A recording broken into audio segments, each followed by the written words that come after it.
He was called the Denver Spider-Man, but there was nothing super about him. He didn't swing through streets, he crawled through ceilings, and he was already inside the house. Denver, Colorado. A quiet man named Phil Peters lives alone. He's 73, a retired railroad auditor.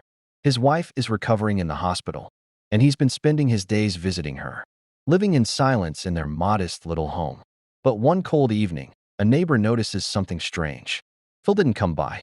His lights are on, but no one answers the door. A concerned friend calls the police.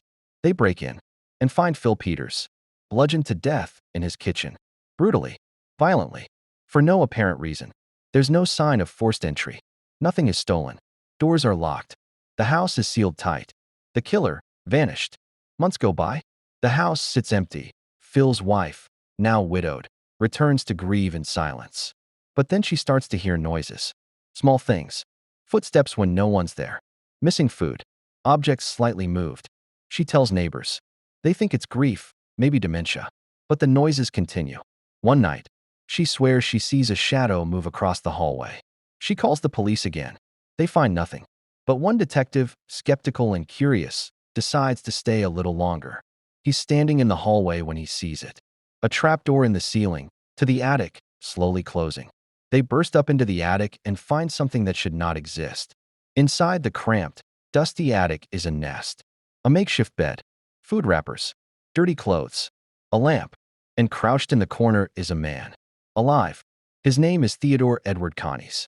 A homeless drifter, 59 years old, and he's been living in their attic for months. Here's the terrifying timeline. Coneys knew Peters from years ago. They were acquaintances. One night, needing shelter and food, Coneys snuck into his home while he was out. He discovered the attic hatch, climbed up, and decided to stay. He lived there, undetected, coming down late at night to steal food and supplies. Until one night, Peters came home early and caught him. So Coneys beat him to death.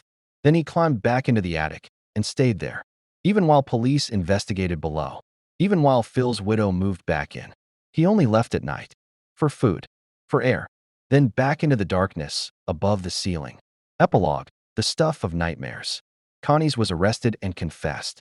In court, they called him the Denver Spider-Man. But this was no comic book villain. This was a man who lived 6 inches above your ceiling, breathing while you slept. Real fear isn't always what's outside the house. Sometimes, it's been living above you the whole time. How well do you really know your own house? Or who's living in it?